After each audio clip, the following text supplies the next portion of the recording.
Welcome back. Today we're taking a look at 10 towns in the United States that revive themselves in a very odd way. We've all seen those towns that are struggling. They offer tax breaks, they throw festivals, they open up industrial parks, or they give away free homes. Those don't always work, but the towns on this list didn't use any of that. They went a different route. I mean, some involved zombies, aliens, giant quilts, and giant rocking chairs. Let's take a look. Number 10, Grantville, Georgia, saved by a zombie apocalypse. Yeah, I'm not even kidding. For most towns, being overrun by zombies would be considered a setback. For Grantville in Georgia, it turned out to be one of the more promising economic developments and strategies anyone offered in years. Grantville had once depended heavily on the textile industry. When the textile mills closed, jobs disappeared, and many of the old downtown buildings sat empty. The town had the classic ingredients for rural decline: vacant storefronts, fading industries, and no obvious reason for outsiders to pull off Interstate 85. Then, The Walking Dead arrived. Yes, that was a great show.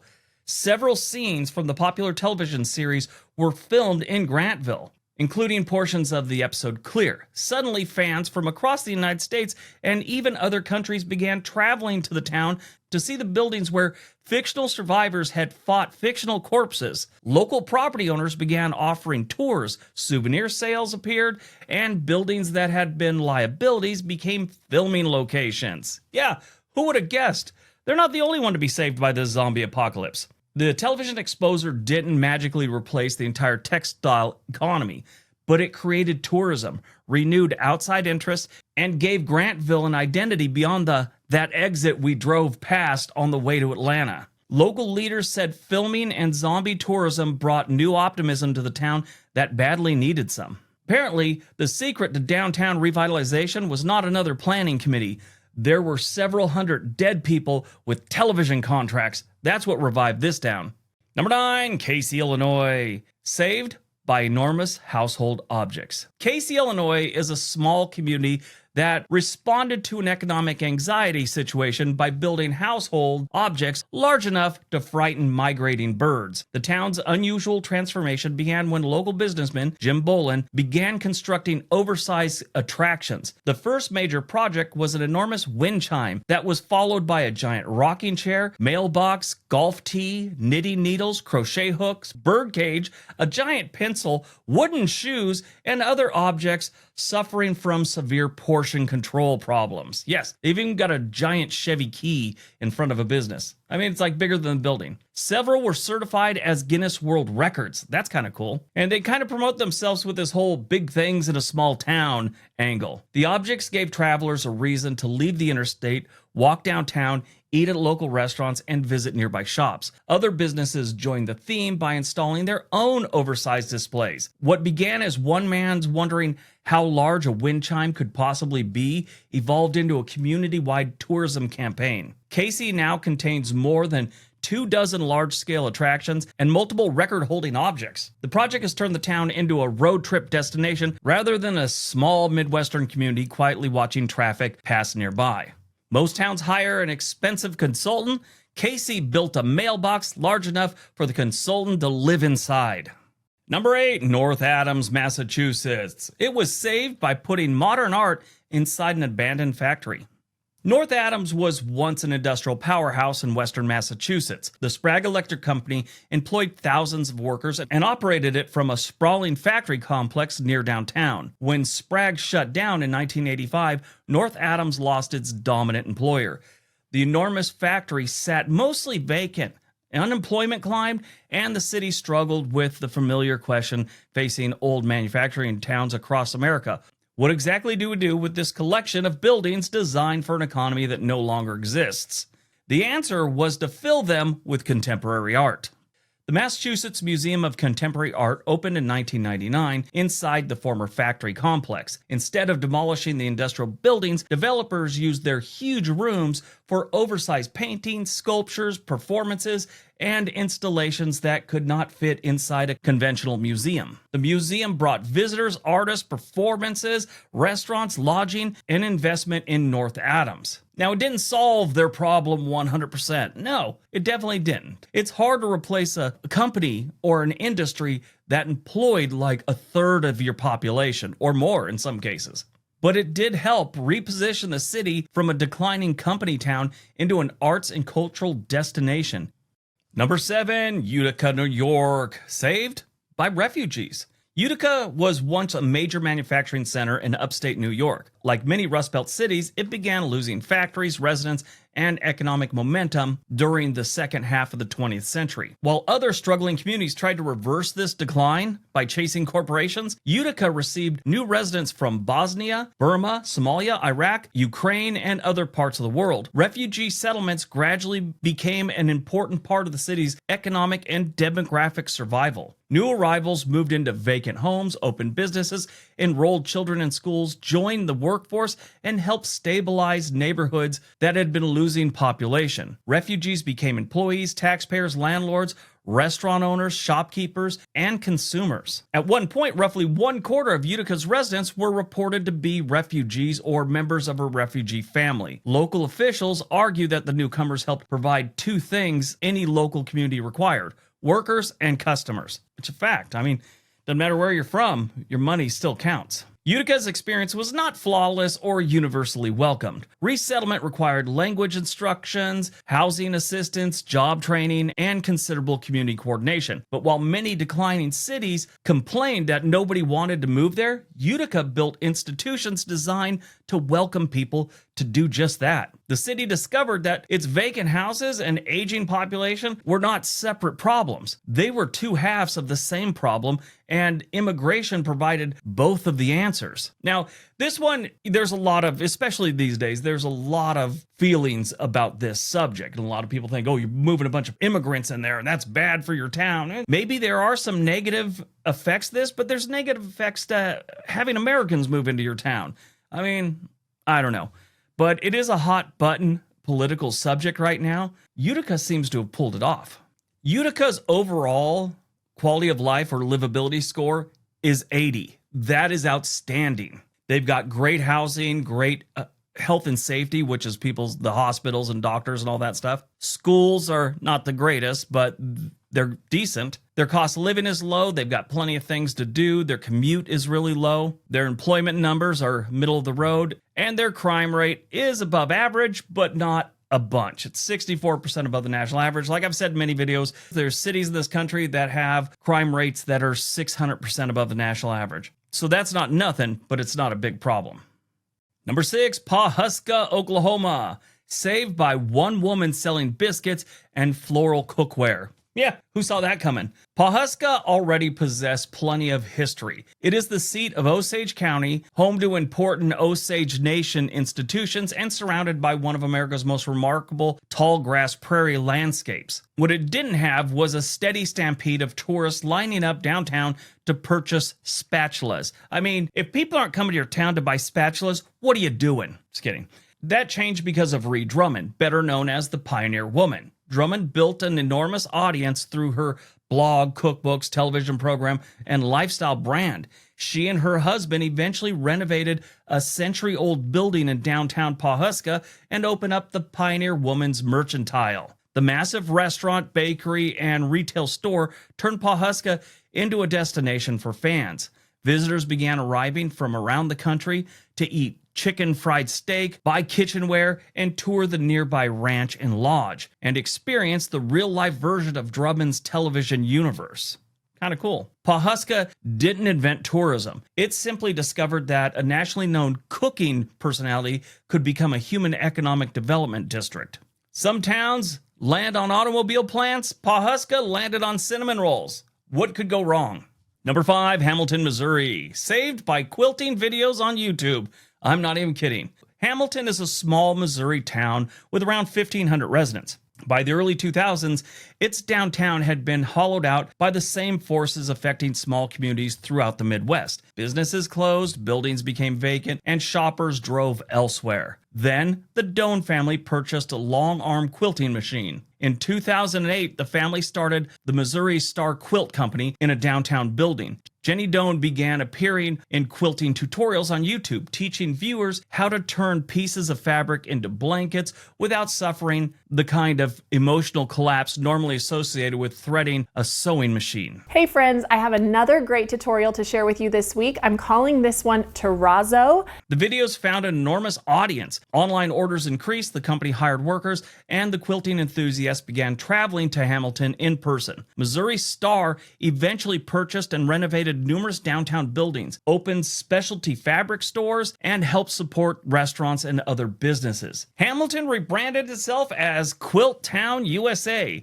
What had been a nearly empty downtown became a destination for busloads of quilters, retreaters, shopping trips, and events. Public radio coverage credited the company with revitalizing the community and restoring activity in the long vacant storefronts. I think that may be the first time a town was somewhat saved by YouTube. I mean, we've covered plenty of towns on here, and I'm not saving anyone. Matter of fact, I think if you've been watching me long enough, you know I've done more harm than good. But someone's got to do it. Somewhere, an economic development consultant with a 94-page PowerPoint presentation quietly closed his laptop and said, everything I've learned in college is useless now. Number 4, Roswell, New Mexico. Yes, everybody knows about Roswell, but it really saved this town. It was saved by aliens who probably never even arrived. In July 1947, something crashed onto a ranch outside Roswell, New Mexico. The military initially described the wreckage as a flying disc and quickly changed that explanation to weather balloon, which was always the go-to thing with that. And it accidentally handed the town one of the most durable tourism brands in American history. I mean, even if you're not into that alien stuff, you've probably heard of Roswell. For decades, the alleged UFO crash remained a relatively obscure story. Interest exploded during the late 20th century as books, documentaries, television programs, conspiracy theories, and government secrecy turned Roswell into a shorthand for alien visitation. I mean, yeah, that's kind of the truth. Roswell enthusiasts accepted the assignment and they just ran with it. Today, alien faces appear on storefronts, streetlights, signs, restaurants, murals, merchandise, and nearly anything else capable of holding a pair of enormous black eyes. The city hosts the annual UFO Festival, featuring costumes, lectures, entertainment, vendors, and enough aluminum foil to disrupt regional communications. The extraterrestrial identity created a tourism industry that survived long after the original military controversy. Roswell's official report estimated that the 2023 UFO Festival alone attracted more than 3,300 people and generated over $510,000 in direct economic impact. This is not a big town. That's a good chunk of change. Now, Roswell has other industries, museums, schools, and attractions, so aliens didn't build the entire city. But the UFO story gave it something communities spend millions trying to manufacture, a globally recognized identity. The evidence that the extraterrestrials visited Roswell remains disputed. The evidence that they sell t-shirts is overwhelming. Number 3, Marfa, Texas. It was saved by artists who filled the desert with metal boxes. Yeah, not even kidding. Marfa sits in the high desert of far west Texas, hours from the nearest major city. It began as a railroad water stop. Later, it became a ranching center and a military community, and appeared perfectly positioned to become another remote town slowly shrinking in the desert sun.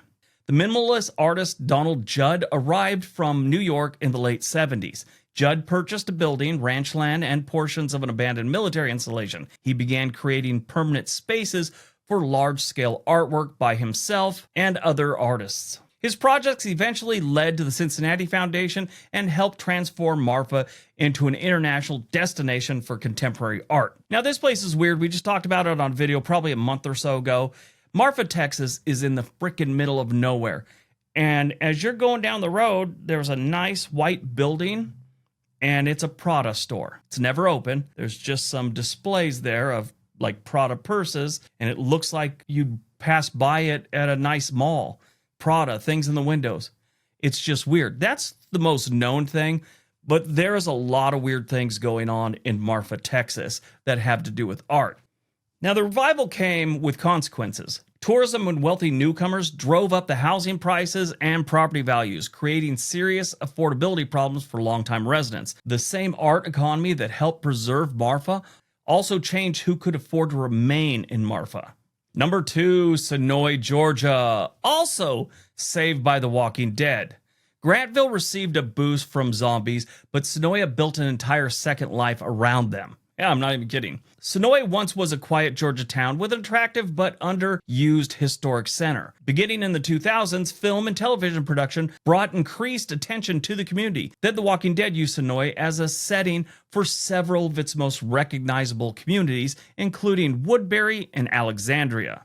Fans started showing up to film locations, take tours, visit themed businesses, buy merchandise, and eat near places where their favorite characters had been emotionally destroyed and chased around by zombies. The production generated direct spending, job, tourism, and international exposure. Entertainment Weekly reported that The Walking Dead played a major role in reviving smaller Georgia communities such as Senoia, whose population increased dramatically after 2000. Unlike some filming locations that receive attention for one summer and then are forgotten, Senoia became deeply connected to the series. The town itself functioned as a backlot, with production walls and sets integrated into the surrounding community. Downtown storefronts filled, restaurants opened, property values increased, tour companies appeared. Fans who had never previously considered vacationing in a small Georgia town suddenly knew exactly where this place was. The zombies ruined a civilization, but did wonders for commercial occupancy in this town. I love The Walking Dead. I watched every episode, and I've even gotten somewhat into the other ones, but nothing as good as the original Walking Dead. Such a great series. And I'm not a zombie person. I don't like horror movies. It was just a great series. All right, before we get to number 1, don't forget to subscribe to this channel. We really need you these days. Leave a comment. Maybe at the end of the video, they suggest one. If you watch another one, that really helps out this channel, if you have time. All right, on to number 1.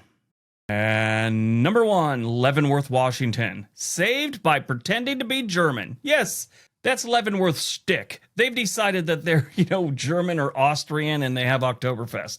Leavenworth may be the finest example of a town rescuing itself through total commitment to an idea that sounded ridiculous during the first meeting. The town had grown around logging and the train. In the early 20th century, the railroad relocated major operations away from Leavenworth. The lumber economy weakened, businesses closed, and the community entered decades of decline. Local accounts say it came dangerously close to becoming a ghost town. During the 1960s, town leaders and business owners decided Leavenworth Mountains resembled the Bavarian Alps.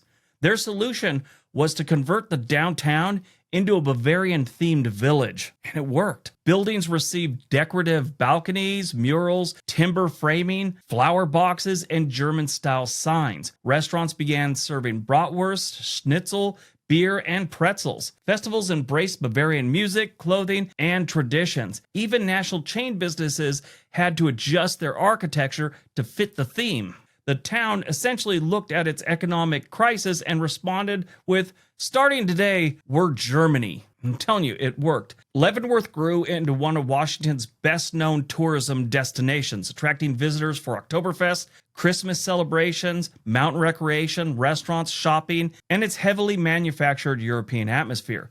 The tourism organization now refers to it as the Miracle Town. So what's strange about this is California has a town like this also, Solvang. Solvang kind of had this German thing going on before Leavenworth. And the city officials actually traveled down there to Solvang to see what was going on. And they brought the idea, and it worked. It was a great move. But I love how Leavenworth didn't wait for a factory, a corporation, or a government agency to save it. The entire community put on lederhosen and refused to break character. It's difficult to imagine a stranger economic development strategy. It's even harder to argue with the results.